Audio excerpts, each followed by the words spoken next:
साथियों, स्वागत है आपका अपने YouTube चैनल राजस्थान जी के स्टडी में। दोस्तों, आज हमारा जो विषय रहेगा वो रजिया सुल्तान में बलबन रहेगा। यानी आज हम जहां तक हो सकेगा इस गुलाम वंश को खत्म करने की कोशिश करेंगे। गुलाम वंश आपका पिछले 2 भाग में चल रहा है, अर्थात पिछले 2 भागों में हमने आपको गुलाम वंश के बारे में बताया, यानी कुतुबुद्दीन ऐबक के बारे में बताया, इल्तुतमिश के बारे में बताया, और आज हम इस भाग में गुलाम वंश पूरा करेंगे। दोस्तों का इल्तुतमिश चल रहा था और इल्तुतमिश का एक लास्ट लाइन थी इल्तुतमिश की, और वो इल्तुतमिश की लास्ट लाइन क्या थी कि इसने 40 गुलामों का एक दल बनाया था, यानी 40 सरदारों का, 40 व्यक्तियों का एक दल बनाया था इल्तुतमिश ने। 40 गुलामों का एक दल बनाया था, 40 गुलामों का। ये जो 40 गुलामों का दल था, ये जो 40 गुलामों का दल था, ये किस नाम से जाना जाता था? तुर्कान ए चहलगानी। कि इल्तुतमिश के द्वारा एक दल का निर्माण किया जाता है, और वो दल कौन सा था? तुर्कान ए चहलगानी। और इस दल का जो मुखिया बनाया जाता है वो किसे बनाया जाता है? बलबन को। यानी तुर्कान ए चहलगानी का गठन, कि तुर्कान ए चहलगानी का गठन इल्तुतमिश ने किया था, और इस दल का जो प्रमुख बनाया गया था वो किसे बनाया गया था? बलबन को बनाया गया था। दोस्तों, दिल्ली सल्तनत में, इस गुलाम वंश के बारे में बता रहा हूं कि दिल्ली सल्तनत के गुलाम वंश में इस सुल्तान के बाद, यानी दिल्ली शासक के बाद, जो सर्वोच्च शक्ति किसी के पास होती वो इस 40 गुलामों के दल के पास होती, यानी इस तुर्कान ए चहलगानी के पास होती। ऐसे कई मौके आए थे जब इन्होंने, इन 40 गुलामों ने, इन 40 सरदारों ने अपनी योग्यता के दम पर, अब योग्यता मान लो चाहे शक्ति मान लो, के दम पर दिल्ली का शासक चुना था। अब कोई भी हो, चाहे उसको आप रजिया की जगह रजिया का भाई, जिसका नाम था आपका शाह रुकनुद्दीन, ऐसे बहुत सारे मौके थे जब इन्होंने अपनी शक्ति के दम पर अन्य किसी राजा को राज्य दे दिया था। यानी ये एक बहुत बड़ी शक्ति के रूप में उभरे थे इस शासक के बाद, दिल्ली के शासक के बाद। आप सीधी सी लाइन में याद रखो कि इल्तुतमिश ने 40 गुलामों का दल बनाया, और जिसे किस नाम से जाना गया? तुर्कान ए चहलगानी। और जिसका प्रमुख कौन था? बलबन, यानी जिसका अध्यक्ष कौन था? बलबन था। अब आगे की बात करें, और इल्तुतमिश का राज्य समाप्त हो जाएगा, यानी इल्तुतमिश की मृत्यु हो जाएगी।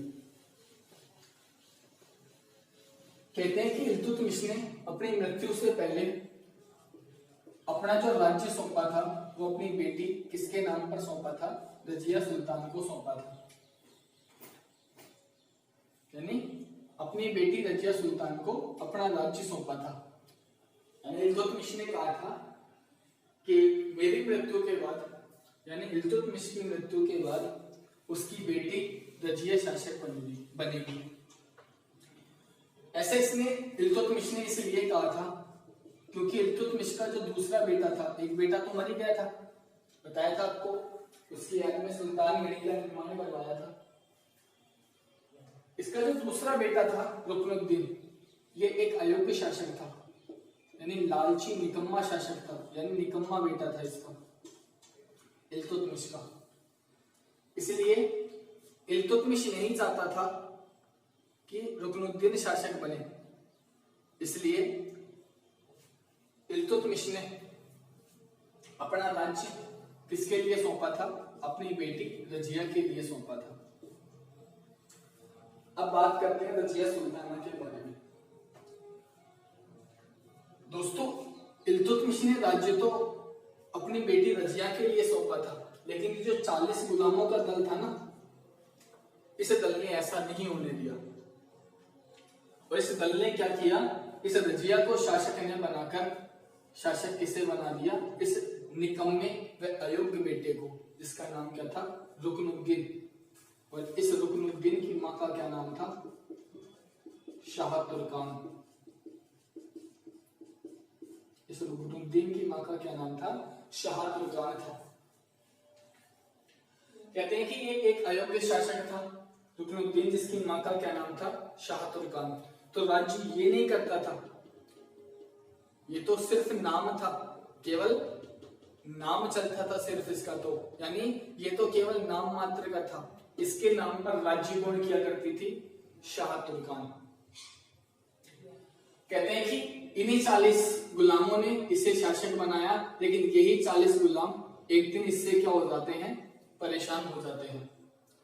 यानी धीरे धीरे इसके व्यवहार से ये 40 गुलाम भी इस शाह तुर्कान से परेशान होने लगे, बोले तो रुकनुद्दीन से परेशान होने लगे। इधर रजिया जो थी, जब रजिया को अपना राज्य नहीं मिला तो रजिया भी बहुत उदास रहने लगी। भाई, इसके पिता ने कहा था, भाई रजिया के पिता ने, कि शासक रजिया बनेगी, लेकिन जब रजिया को राज्य नहीं मिला तो रजिया भी परेशान रहने लगी। एक दिन जब जुम्मे की नमाज खत्म हो रही थी, शुक्रवार के दिन जब जुम्मे की नमाज खत्म हो रही थी, तो ये रजिया लाल कपड़े पहनकर, जुम्मे की नमाज जब खत्म हो रही थी तब लाल कपड़े पहनकर जनता के सामने जाकर खड़ी हो गई और न्याय मांगने लगी। भाई, लाल कपड़ों के द्वारा न्याय मांगा जाता है। लाल कपड़े पहनकर रजिया शुक्रवार के दिन जब जुम्मे की नमाज खत्म हो रही थी, तब लोगों के समक्ष जाकर न्याय की गुहार करती है, यानी न्याय मांगती है। लोगों ने इस रजिया की बात को सुना तथा कहते हैं कि लोगों ने इस शाह तुर्कान व रुकनुद्दीन का विरोध किया। जब लोगों ने इन दोनों का विरोध किया तो दबाव इन 40 गुलामों पर बना, और अब इन 40 गुलामों ने इस रुकनुद्दीन व इसकी मां को गद्दी से उठाकर शासक किसे बना दिया? रजिया को बना दिया। और अब इस प्रकार से शासिका जो बनेगी वो आपकी कौन बनेगी? रजिया सुल्तान बनेगी।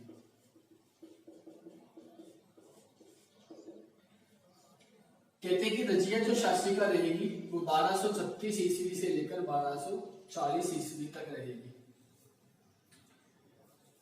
दोस्तों, आपने सुना होगा कि हिंदुस्तान में पहली महिला शासिका होने का गौरव, हिंदुस्तान में यानी इस इंडिया में पहली महिला शासिका होने का गौरव अगर किसी को प्राप्त है तो वो रजिया सुल्तान को प्राप्त है।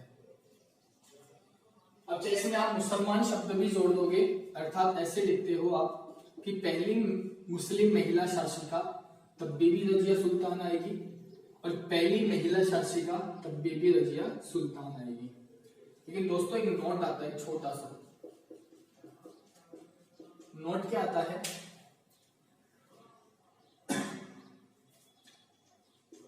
आपने चंद्रगुप्त का नाम सुना होगा।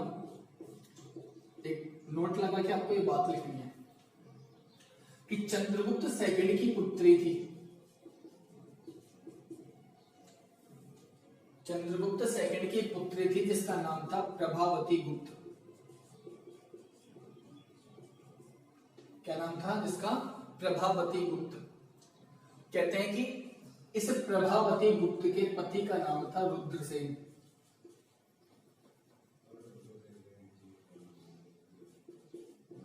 रुद्रसेन। इस प्रभावती गुप्त के पति का क्या नाम था? रुद्रसेन नाम था। कहते हैं कि रुद्रसेन की मृत्यु हो जाती है और तब शासिका जो बनती है वो कौन बनती है? प्रभावती गुप्त बनती है। कहां की शासिका?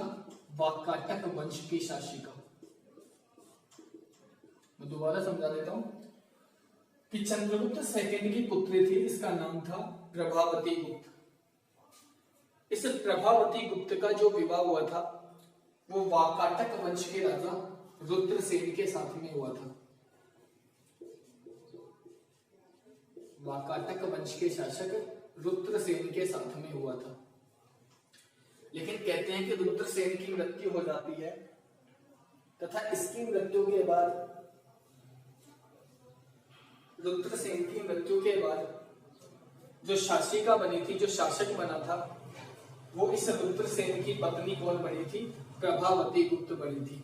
लेकिन इस चीज में कमी है, यहां रजिया सुल्तान किसी के दबाव में नहीं है, यानी इस पर किसी का राज्य नहीं है रजिया सुल्तान का।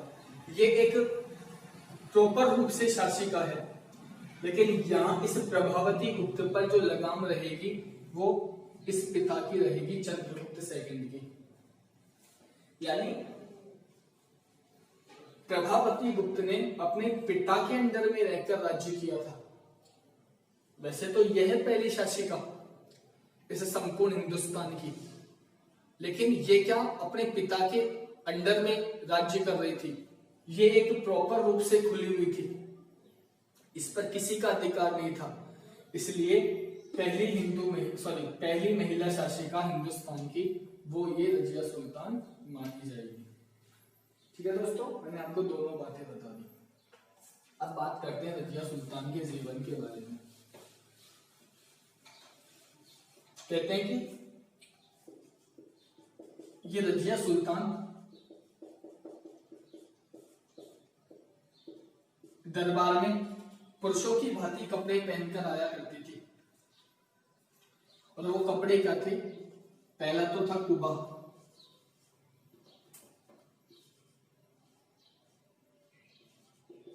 कुबा जिसे कोट कहा जाता है, और दूसरा था कुल्हड़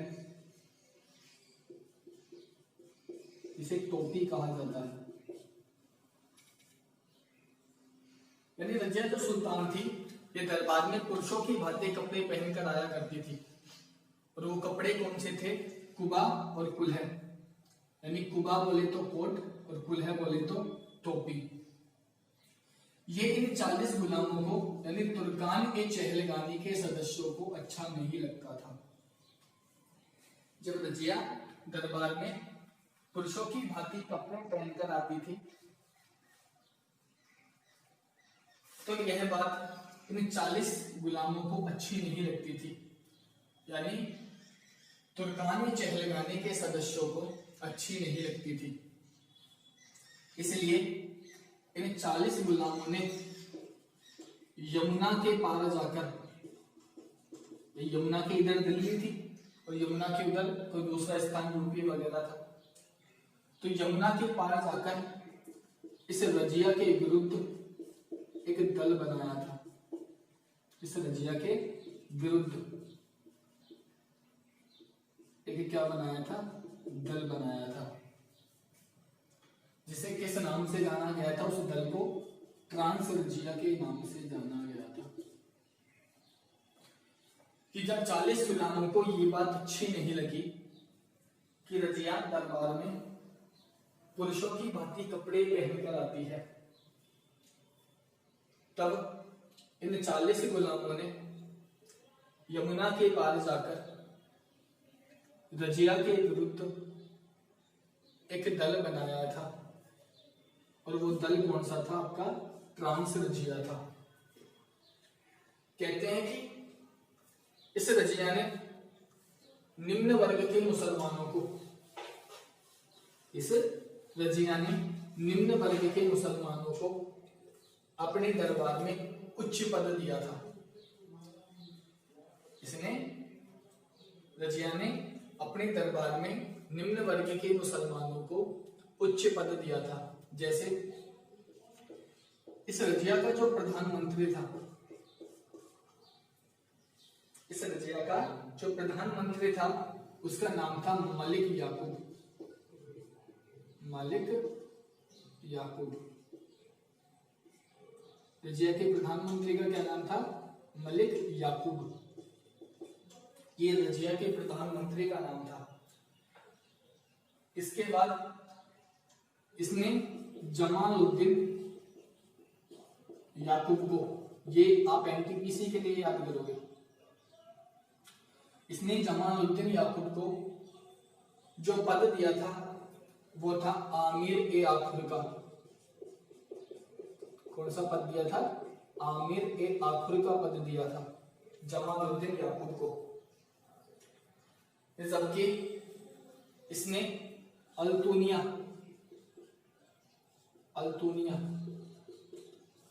एक व्यक्ति का नाम है अल्तुनिया, अफ्रीका का था ये, निग्रो प्रजाति का था ये, अफ्रीका का था अल्तुनिया। इसको शासक बनाया था कहां का? तबर ए हिंद।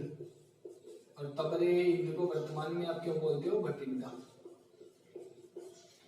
ठीक है दोस्तों, तो आपको 3 बातें याद करनी है कि रजिया ने अपना जो प्रधानमंत्री बनाया वो तो मलिक याकूब को बनाया, जमालुद्दीन याकूब को आमिर ए आखुर का पद दिया, जबकि एक अफ्रीकन था जिसका नाम था अल्तुनिया, और अल्तुनिया को कौन सा पद दिया था? तबर ए हिंद बठिंडा। यानी अल्तुनिया को कहां का शासक, राज्य दिया था? तबर ए हिंद का राज्य दिया, बोले तो कहां का? बठिंडा का राज्य दिया। कहते हैं कि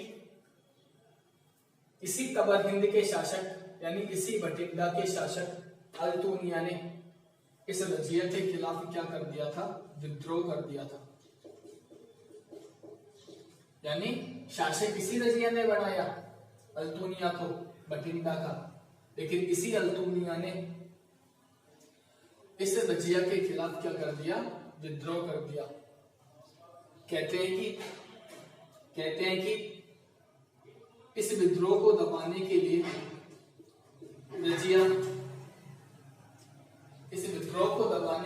रजिया खुद दिल्ली से रवाना होकर एक विशाल सेना लेकर कहां पर पहुंची? बठिंडा। किससे युद्ध करने के लिए? अल्तुनिया से युद्ध करने के लिए। कि जब अल्तुनिया ने विद्रोह कर दिया तो इसके विद्रोह को दबाने के लिए रजिया दिल्ली से विशाल सेना लेकर अल्तुनिया पर आक्रमण करती है, यानी बठिंडा पर आक्रमण करती है। लेकिन कहते हैं कि रजिया पराजित होती है और अल्तुनिया इस रजिया को बठिंडा के किले में कैद कर लेता है। समझिए दोस्तों कि रजिया ने आक्रमण किया अल्तुनिया पर, लेकिन अल्तुनिया पराजित नहीं हुआ, बल्कि अल्तुनिया ने पराजित कर दिया किसको? रजिया को। और रजिया को कैद कहां कर लेता है? बठिंडा के किले में कैद कर लेता है। तो जब रजिया ने दिल्ली छोड़ा, अब दिल्ली की बात सुन लो, कि जब रजिया ने दिल्ली छोड़ा तो इन 40 गुलामों ने क्या किया? इस रजिया के पीछे से दिल्ली का शासक किसे बना दिया? बहराम शाह को। बहराम शाह को शासक बना दिया। ये लो जी, भाई रजिया जिंदी है अभी तक। भाई कोई जब एक शासक बनेगा तभी तो उसके बाद अगला शासक बनाया जाएगा। लेकिन इन 40 गुलामों में इतनी शक्ति थी कि रजिया के जिंदा रहते हुए भी इन 40 गुलामों ने दिल्ली का जो नया शासक था वो किसे बना दिया? बहराम शाह को बना दिया। जब अब आपको 2-4 बातें सुननी है, लिखनी नहीं है। तो जब इस अल्तुनिया ने रजिया को पराजित कर दिया।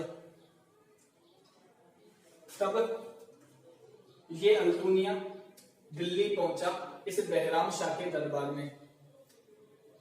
इस अल्तुनिया ने सोचा कि बहराम शाह के दरबार में मेरा उच्च मान व सम्मान होगा, क्योंकि मैंने रजिया को पराजित किया है, रजिया को कैद किया है, रजिया को बंदी बनाया है। लेकिन हुआ उल्टा। कहते हैं कि इस बहराम शाह के दरबार में अल्तुनिया को किसी भी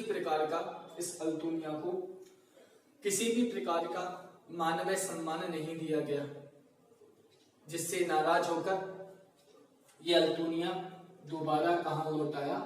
बठिंडा लौट आया। कहते हैं कि बठिंडा आकर किससे मिला? रजिया से मिला।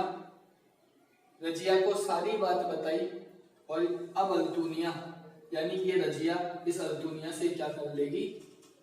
विवाह कर लेगी। और अब ये दोनों मिलकर, रजिया व अल्तुनिया मिलकर, ये दोनों मिलकर आक्रमण करेंगे किसके ऊपर? दिल्ली के ऊपर, इस दिल्ली की गद्दी को प्राप्त करने के लिए। यानी रजिया व अल्तुनिया ने इस बठिंडा में विवाह कर लिया दिल्ली की गद्दी प्राप्त करने के लिए, और आक्रमण किया दोनों ने विवाह करने के बाद किस पर? दिल्ली पर। लेकिन कहते हैं कि इस 40 गुलामों की सेना ने, या आप इस बहराम शाह की सेना भी कह सकते हो, इन्होंने बुरी तरह से पराजित किया किसको? रजिया को व अल्तुनिया को। कहते हैं कि रजिया व अल्तुनिया इस दिल्ली को छोड़कर भागने लगे और भागते भागते एक स्थान पर पहुंचे, और वो स्थान कहां पर आता है? हरियाणा। और वो स्थान आपका कौन सा था? कैथल। और कैथल कहां आता है? हरियाणा। तो कहते हैं कि दोनों युद्ध में थके हुए थे, इसलिए कि पेड़ के नीचे बैठ जाते हैं। कौन? रजिया व अल्तुनिया। तभी कुछ डाकुओं की नजर इन दोनों पर पड़ती है। अब ऐसा कहता है इतिहास, कहते हैं कि डाकुओं की नजर इन दोनों पर पड़ती है, रजिया व अल्तुनिया पर, और डाकुओं ने क्या किया? इन दोनों की क्या कर दी? हत्या। अब चाहे इनको डाकू कह दो, चाहे 40 गुलामों के सैनिक कह दो, चाहे बहराम शाह के सैनिक कह दो। कुछ इतिहासकार कहते हैं कि शायद जंगल में किसी जंगली जानवर ने दोनों को खा लिया। कुछ कहते हैं कि इन्हीं 40 गुलामों के दल के सैनिकों ने इन्हें मार दिया, जबकि वास्तविकता ये कहती है कि 1240 में कैथल हरियाणा में, स्थान कौन सा है आपका? कैथल। स्थान कौन सा है? कैथल। इस कैथल हरियाणा में डाकुओं ने इस रजिया की क्या कर दी? हत्या कर दी। और इस प्रकार से रजिया का जो काल है वो समाप्त हो जाता है। ये थी आपकी रजिया सुल्ताना। दोस्तों, आपको 2-4 लाइनें याद रखनी है जो अक्सर यूपीएससी के एग्जामों में पूछी जाती है। वो क्या है? एक इतिहासकार है जिसका नाम है मिनहाज उस सिराज। एक इतिहासकार है जिसका नाम है मिनहाज उस सिराज। और ये इतिहासकार क्या कहता है कि रजिया में सभी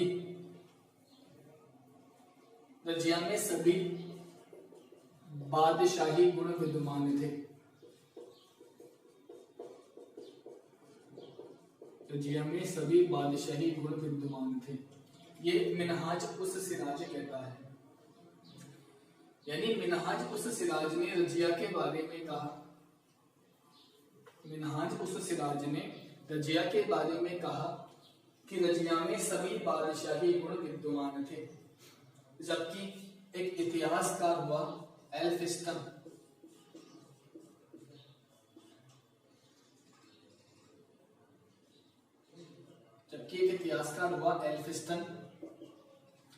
और एल्फिस्टन इस रजिया के बारे में क्या कहता है? अगर रजिया महिला नहीं होती, महिला न होती,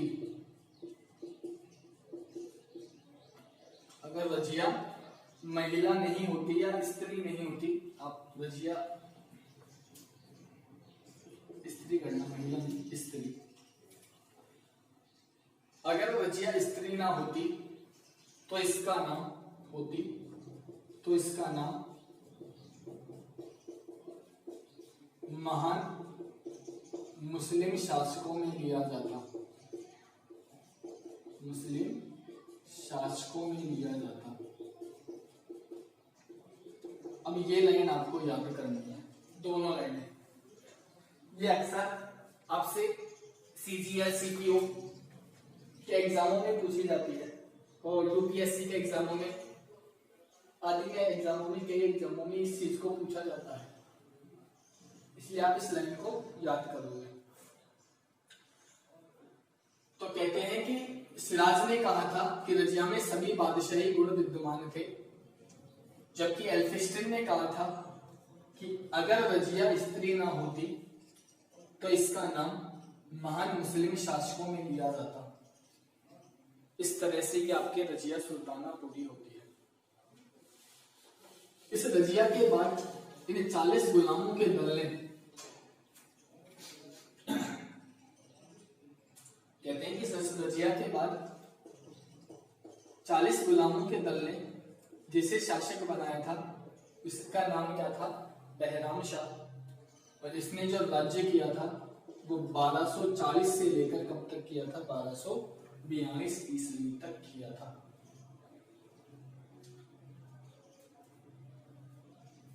कहते हैं कि इसके समय एक नया पद चला था। इस बहराम शाह के समय एक नया पद सर्जन में आया था जिसका नाम था नायाबे मुमालिक।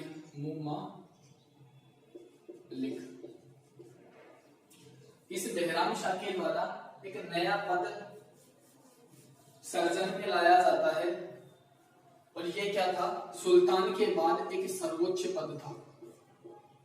नायाब ए मुमालिक का जो पद था, अभी कई किताबें इसको मुमालिक की जगह मुमलिकात भी करती है, मुमलिकात भी करती है। कंफ्यूज मत होना, मैंने दोनों बातें बता दी कि बहराम शाह ने एक पद बनाया था जिसको नायाब ए मुमालिक कहा गया, यानी नायाब ए मुमलिकात कहा गया, जो कि सुल्तान के बाद सर्वोच्च पद माना गया था। और जो इस पद पर जो सबसे पहले अपॉइंटमेंट किया गया, यानी इस पद पर जो सबसे पहले व्यक्ति बनाया जाता है उसका नाम था एतगिन। इस व्यक्ति का नाम क्या था? एतगिन नाम था। तो ये बात भी आपको याद करनी है कि नायाब मुमालिक का पद और इस पद पर प्रतिष्ठित होने वाला पहला व्यक्ति एतगिन था। इस बहराम शाह की मृत्यु के बाद, यानी बहराम शाह 1242 ईस्वी में मर गया और अब जो शासक बना उसका नाम था अलाउद्दीन महमूद शाह। कौन बना? अलाउद्दीन महमूद शाह। और ये जो शासक बना ये 1242 से लेकर 1246 ईस्वी तक। इसके समय में किसी भी प्रकार का कोई शासक या इसने कोई श्रेष्ठ कार्य नहीं किया, इसलिए इसके बारे में कोई भी बात जानने योग्य नहीं है। लेकिन अब जो अगला शासक बनेगा इसका नाम क्या होगा? नसीरुद्दीन महमूद। कौन होगा? नसीरुद्दीन महमूद।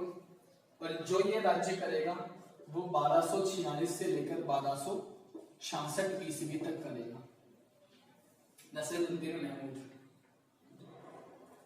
कहते हैं कि इसके समय जो शासन की सभी शक्तियां थी, इसके समय जो शासन की सभी शक्तियां थी वो किसके अधिकार में थी? वो बलबन के अधिकार में थी। यानी शासन की सभी शक्तियां किसके पास थी? बलबन के पास थी। किसके समय? इस नसरुद्दीन महमूद के समय। जबकि इस नसरुद्दीन महमूद के समय एक भारतीय मुसलमानों का दल भी बना था। इस नसरुद्दीन महमूद के समय भारतीय मुसलमानों का एक दल भी था और इस दल का नेता था इमामुद्दीन रेहान। ये एक बार यूपीएसआई के एग्जाम में पूछा गया था। ये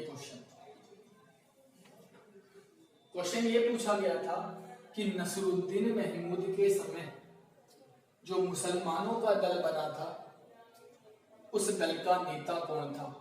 उस दल का नेता कौन था? तो इसका जवाब था इमामुद्दीन रेहान। तो इमामुद्दीन रेहान इस दल का नेता माना गया था। ठीक है दोस्तों, कहते हैं कि इस नसरुद्दीन महमूद के समय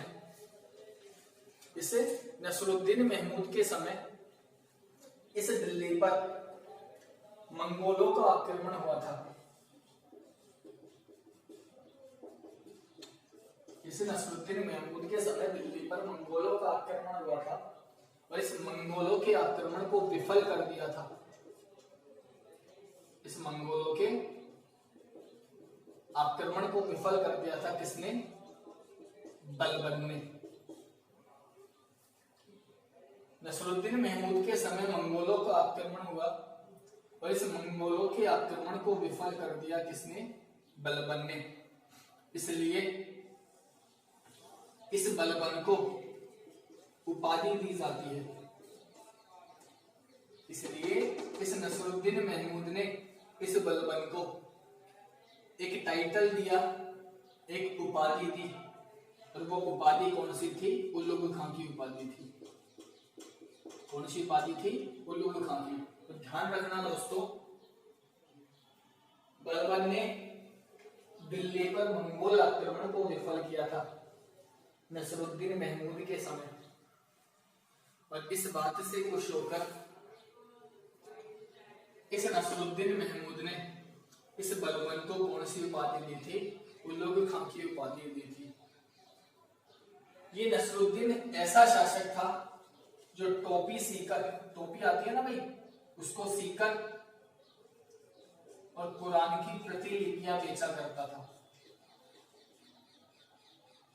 यानी टोपी सीकर व कुरान की प्रतिलिपियां बेचकर अपना जीवन निर्वाह किया करता था। ये एक ऐसा शासक था इस दिल्ली सल्तनत में। ठीक है दोस्तों, तो अब 1266 ईस्वी में आपका 1266 ईस्वी में आपका नसरुद्दीन महमूद भी मर जाएगा और इसके बाद अब जो शासक बनेगा वो आपका कौन बनेगा? बलबन बनेगा। तो दोस्तों, आपको अब इस बलबन के बारे में बहुत महत्वपूर्ण बातें याद करनी है, क्योंकि अक्सर एग्जाम में बलबन पूछा जाता है। इसलिए आप इस बलबन के बारे में अच्छी तरह से पढ़ना और अच्छी तरह से सारी बातें याद करना। दोस्तों, बलबन का काल 1266 ईस्वी से लेकर 1286 ईस्वी तक। एक मिनट दोस्तों,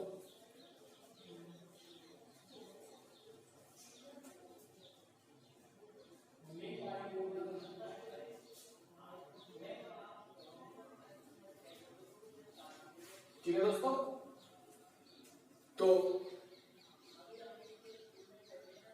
आप बात करते हैं बलबन के बारे में। इस बलबन का जो वास्तविक नाम था वो नाम क्या था? बहाउद्दीन। इस बलबन का वास्तविक नाम क्या था? इस बलबन का वास्तविक नाम बहाउद्दीन था। जबकि इस बलबन को जो उपाधि दी गई थी वो उपाधि किसकी दी गई थी? उल्लुग खां की उपाधि दी गई थी। जबकि इसे उपाधि किसकी दी गई थी? बलबन को उल्लुग खां की उपाधि दी गई थी। इसके अलावा बलबन के पास 2 उपाधियां और भी थी, जिसमें पहली थी नियाबत-ए-खुदाई, नियाबत-ए-खुदाई, और दूसरी थी जिल्ले-इलाही। दोस्तों आप इतना लिखिए, मैं पानी को लेता हूं।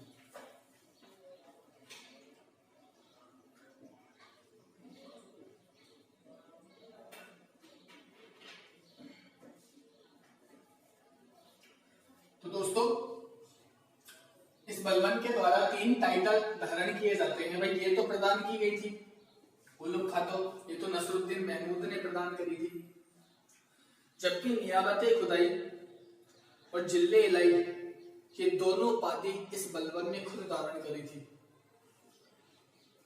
जिसमें जिल्ले-इलाही का मतलब था ईश्वर की परछाई, ईश्वर की छाया या परछाई, और नियाबत-ए-खुदाई का मतलब था इस संसार में ईश्वर का प्रतिरूप। यानी बलबन का मत था, बलबन ने 3 चीजों को सर्वश्रेष्ठ माना। सबसे पहले इसने अल्लाह को माना, दूसरा इसने खलीफा को माना, और तीसरे नंबर पर बलबन ने स्वयं अपने आप को रखा। दोस्तों बलबन के बारे में जितनी बातें बताई जाए उतनी कम है। अगर मैं फैक्चुअली बात करूं, अगर आपको कहानी के रूप में समझाऊं, बलबन एक बहुत ज्यादा क्रूर शासक था, एक इतना जबरदस्त, इतना शक्तिशाली, इतना डरावना शासक था कि कहते हैं कि ये जो 40 गुलामों का दल बनाया था ना इल्तुतमिश ने, ये जो 40 गुलामों का दल बनाया था इल्तुतमिश ने, इस दल को समाप्त करने वाला बलबन था। यानी तुर्कान-ए-चहलगानी को बनाया था किसने? इल्तुतमिश ने। जबकि तुर्कान-ए-चहलगानी का जो विनाश किया था या समाप्त किया था वो किसने किया था? बलबन ने किया था। तो इन 40 गुलामों में से 1-2 गुलाम ऐसे थे जिन्होंने इस बलबन का विरोध किया था, अर्थात इस बलबन से कहा था कि आप क्यों बेवजह इस दल को विनाश कर रहे हो, इस दल को तोड़ रहे हो। तो कहते हैं कि बलबन इतना गुस्सा करता था कि जिन सरदारों ने विरोध किया था इस बलबन का, उसे अपनी तलवार की, अर्थात अपनी तलवार से उन सबका खात्मा कर दिया। मतलब बलबन के बारे में बताई जाए तो बलबन, कहते हैं कि बलबन के बारे में कहा जाता है कि बलबन जब किसी नीचे कास्ट के व्यक्ति को देखता, बलबन के बारे में कहा जाता है कि बलबन जब किसी नीची कास्ट के व्यक्ति को देखता तो इसका खून खोलने लग जाता था। इसकी तलवार इसके हाथों में आने को उत्साहित हो जाती थी और वह उस व्यक्ति का खात्मा कर दिया करता था। इतना जबरदस्त था बलबन। कहते हैं कि बलबन के दरबार में कभी भी कोई दरबारी कानाफूसी नहीं किया करता था। कभी किसी दरबारी ने इस बलबन के डर से आपस में वैवाहिक संबंध स्थापित नहीं करे, क्योंकि बलबन सजा के मामले में किसी को भी नहीं देखता था। एक बार कहते हैं कि पंजाब का एक शासक था जिसने बेवजह एक 15 साल के लड़के को कोड़ों से मारा था। लड़के की कोई भी किसी भी प्रकार से गलती नहीं थी, लेकिन पंजाब के शासक ने उस लड़के को बड़ी बेरहमी से मारा था। जब बलबन को इस बात का पता लगा तो बलबन ने पंजाब के शासक को दिल्ली बुलाया और कहते हैं कि इसे 500 कोड़े मारे। पंजाब के शासक को 500 कोड़े मारे और 500 कोड़े मारने के बाद उसे एक विधवा के अधिकार में कर दिया। यानी पंजाब के शासक का विवाह एक विधवा के साथ कर दिया और जिंदगी भर उसे महल के अंदर ही रहने दिया, कभी भी उसको महल के बाहर नहीं निकाला। तो इस प्रकार का था बलबन।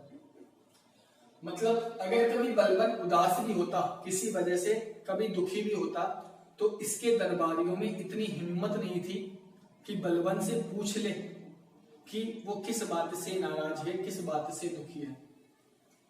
ना कभी बलबन अपने दुख को इन दरबारियों के सामने पेश किया करता।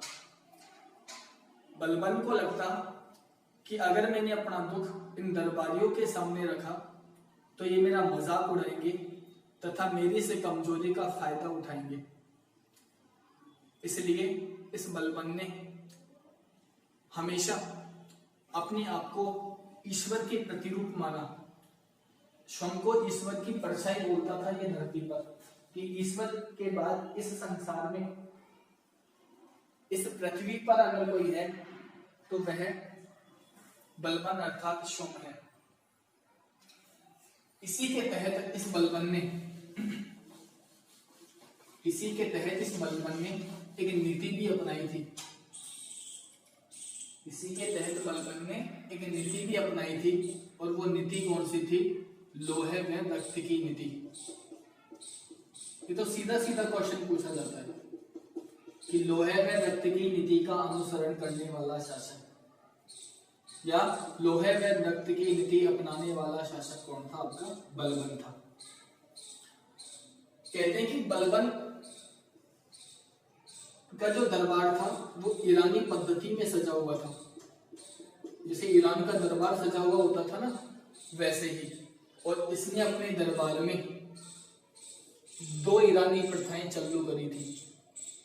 समझना दोस्तों, किसका जो दरबार था, बलबन का दरबार, वो ईरानी पद्धति से सजा हुआ था। जैसे ईरान में सजा हुआ रहता था किसी राजा का दरबार, जैसे ईरान के राजा का दरबार चलता था, वैसा ही दरबार चला करता था किसका? बलबन का। और इसी ईरानी पद्धति के तहत इसने अपने दरबार में भी 2 ईरानी परंपराएं प्रचलित की, शुरू की, जिसमें पहली का नाम था सिजदा और दूसरी का नाम था पैबोस। इसमें पहली का क्या नाम था? सिजदा, और दूसरे का क्या नाम था? पैबोस। जिसमें सिजदा का मतलब होता है सिर झुकाना, और पैबोस का मतलब होता है राजा के पैर चूमना। इस प्रकार से इस बलबन का दरबार सजा हुआ था। यानी जब कोई भी बलबन के सामने आता, चाहे कहीं का भी राजा हो, या तो राजा हो या सरदार हो या सैनिक हो, कोई भी हो, वह बलबन के सामने सबसे पहले सिर झुकाता, उसके बाद बलबन के पैर चूमता, और उसके बाद अगर उसको कुछ बात कहनी हो तब वह बातें कहा करता था इस बलबन को। इस प्रकार का दरबार था इस बलबन का। कहते हैं कि बलबन पर फारसी धर्म का सबसे ज्यादा प्रभाव था। ये तो ईरानी पद्धति से दरबार सजा हुआ था, लेकिन जिस धर्म का सबसे ज्यादा प्रभाव था वो किस धर्म का था? फारसी धर्म का सबसे ज्यादा प्रभाव था। और कहते हैं कि इसी फारसी धर्म में एक त्योहार मनाया जाता है, कौन सा? नवरोज, जो कि 19 दिन तक चलता है। कहते हैं कि हिंदुस्तान में या दिल्ली में जो सबसे पहले नवरोज उत्सव मनाना शुरू किया था, वो नवरोज उत्सव मनाना सबसे पहले बलबन ने शुरू किया था। कि बलबन वह पहला शासक था जिसने इस नवरोज उत्सव का आरंभ किया। इसके अलावा इसने एक उत्सव का आयोजन और किया था, और वो उत्सव कौन सा था? सूर्य पूजा। ये दोनों फारसी त्योहार है, तो फारसी धर्म से प्रभावित था, इसलिए नवरोज उत्सव और सूर्य पूजा अगर किसी ने शुरू करी थी तो वह किसने शुरू करी थी? आपके बलबन ने शुरू करी थी। कहते हैं कि बलबन ने एक सिद्धांत भी दिया था। बलबन ने एक सिद्धांत दिया था, और बलबन ने कौन सा सिद्धांत दिया था? राजत्व का सिद्धांत दिया था।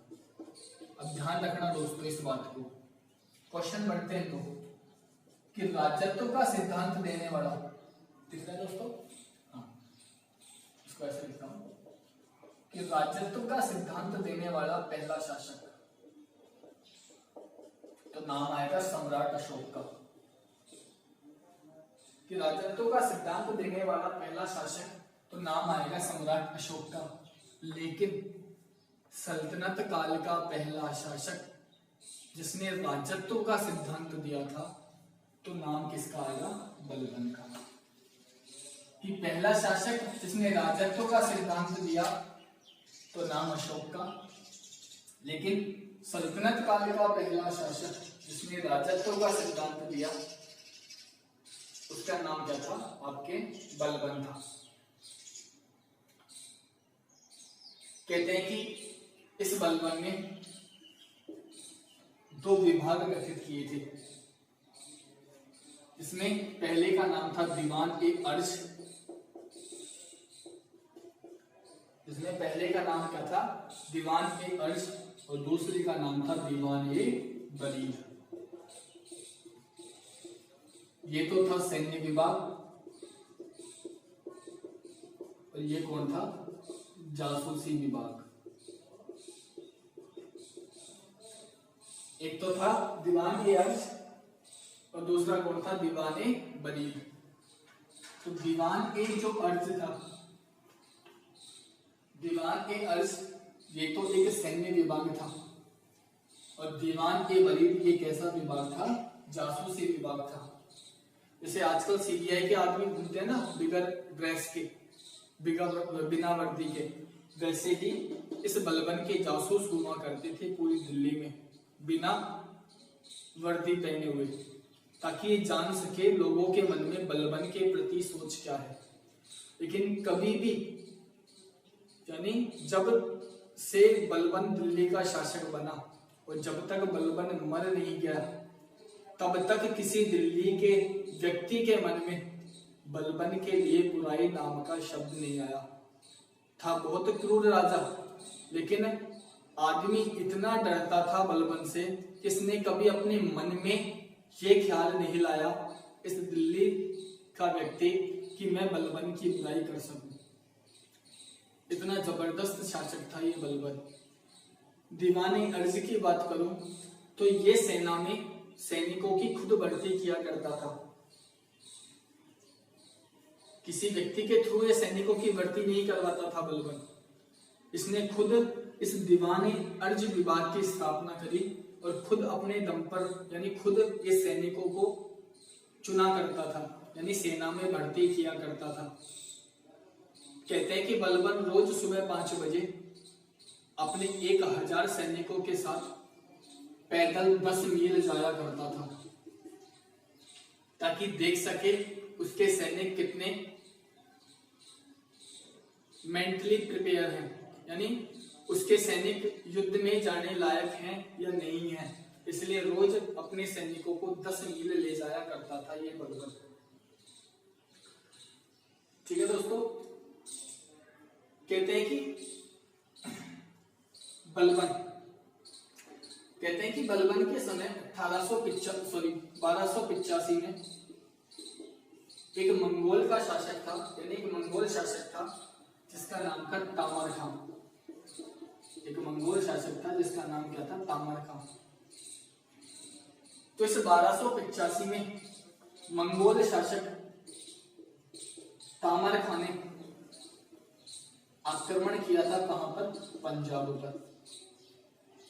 1285 में इस बलबन के समय मंगोल शासक तामर खान ने पंजाब पर आक्रमण किया, और इस आक्रमण में इस बलबन का बेटा महमूद या मोहम्मद मारा गया। इस आक्रमण में इसका बेटा महमूद या मोहम्मद मारा गया। कहते हैं कि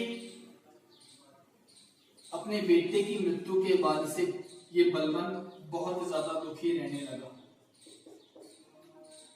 अपने बेटे की मृत्यु के बाद से ये बलबन बहुत ज्यादा दुखी रहने लगा और कहते हैं इसीलिए ये दरबारियों के सामने ऐसा अपने आप को जाहिर नहीं किया करता कि ये दुखी है भाई, अपने बेटे की मृत्यु हो गई। इसने ये बात अपने दरबारियों को भी नहीं बताई थी कि बलबन का बेटा मर चुका है। ऐसा बलबन ने अपने दरबारियों को भी नहीं बताया था, ना कभी इस बलबन ने ऐसा एहसास होने दिया दरबारियों को। लेकिन ये बलबन जब अपने महल के अंदर जाता तो बहुत जोर जोरों से रोया करता था। इसकी रोने की आवाज इसके महल के बाहर तक आया करती थी। कहते हैं कि मैं आपको बलबन के बारे में एक बात बताना भूल गया। कहते हैं कि बलबन एक गुलाम था। बलबन एक गुलाम था और ये गुलाम किसका था? इल्तुतमिश का। दोस्तों 3 बातें हैं, अच्छी तरह से समझना। ये तो गोरी का गुलाम कौन? ऐबक का गुलाम कौन? इल्तुतमिश। और इल्तुतमिश का गुलाम कौन? बलबन। कि गोरी का गुलाम ऐबक का गुलाम दिख नहीं रहा दोस्तों को? जैसे गोली का गुलाम ऐबक का गुलाम इल्तुतमिश और इल्तुतमिश का गुलाम बलबन। ठीक है दोस्तों, तो आपसे पूछिए कि बलबन किसका गुलाम था, ये बातें मैं आपको बताता कि बलबन किसका गुलाम था। बलबन इल्तुतमिश का गुलाम था। तो आप अपने पॉइंट पर आते हैं कि बलबन ने एहसास नहीं होने दिया अपने दरबारियों को कि उसका बेटा मर चुका है। लेकिन बलबन अपने महल में जाकर बहुत रोया करता था और एक दिन रोते रोते इसी बेटे की याद में एक दिन यह बलबन मृत्यु को प्राप्त हो गया। बलबन मर गया, लेकिन इसके दरबारियों को बिल्कुल भी एहसास नहीं हुआ कि यह बलबन मर गया। जब 2-3 दिन तक ये महल में ही रहा, दरबार में नहीं आया, तो मतलब ये मान लो कि बलबन मर गया, लेकिन दरबारियों को विश्वास नहीं हुआ कि बलबन मर गया। मतलब मरने के बाद तक दरबारियों ने कभी कानाफूसी नहीं करी आपस में कि बलबन मर गया। तो जब 2-3 दिन तक यह अपने महल से बाहर नहीं आया, तो कुछ दरबारी हिम्मत करते हैं और इसके महल के अंदर जाते हैं और वहां देखते हैं कि बलबन मरा हुआ पड़ा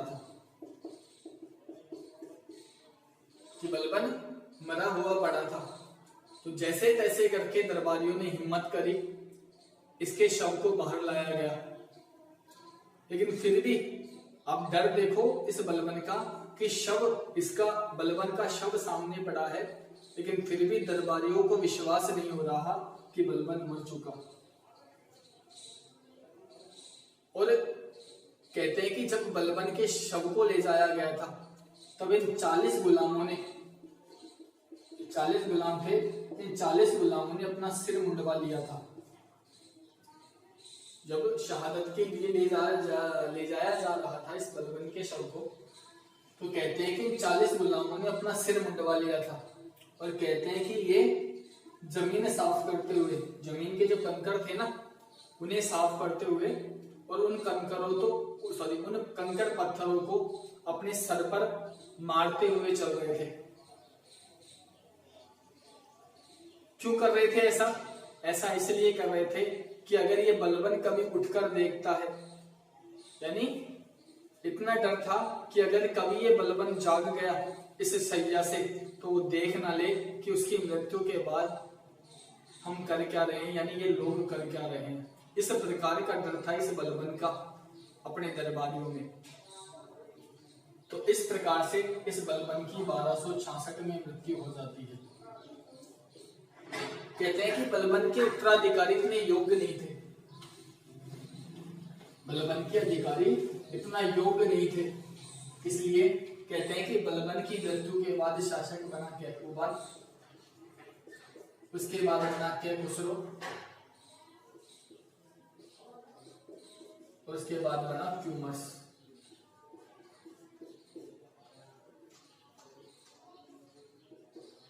क्यूमर्स, याद रखें दोस्तों क्यूमर्स। ये तीन शासक थे बलबन की मृत्यु के बाद, कैकुबाद, कैकुसरो और क्यूमर्स। ठीक है, ये तीनों के तीनों अयोग्य थे, इसलिए कहते हैं कि इस क्यूमर्स की हत्या करके, इस क्यूमर्स की हत्या करके जलालुद्दीन खिलजी इस दिल्ली का नया शासक बनता है। इस क्यूमर्स की हत्या करके ये जलालुद्दीन खिलजी इस दिल्ली का नया शासक बनता है। तो दोस्तों ये था आपका गुलाम वंश, ये आपका बलबन और उसके पूरे राजा ये गुलाम वंश के अंतिम शासक था क्यूमर्स, और इस क्यूमर्स की हत्या करके ये जलालुद्दीन खिलजी अब दिल्ली का शासक बनेगा और दिल्ली पर अब एक नया वंश स्थापित होगा जो कि हम कल पढ़ेंगे, खिलजी वंश। धन्यवाद दोस्तों, इस वीडियो को ज्यादा से ज्यादा शेयर करें, ज्यादा से ज्यादा लाइक करें तथा हमारे चैनल को सब्सक्राइब करें। दोस्तों मैं दावा करता हूं कि एनटीपीसी, ग्रुप डी और दिल्ली पुलिस में इस वीडियो से बाहर कहीं भी कुछ नहीं आएगा। आप बेशक आराम से इस चीज को पूरा पढ़ें, वीडियो को पूरा देखें। ठीक है दोस्तों, और हमारे चैनल को सब्सक्राइब करें ताकि और अच्छी अच्छी वीडियो हम आपके समक्ष ला सकें। धन्यवाद दोस्तों, वंदे मातरम, जय हिंद, नमस्ते।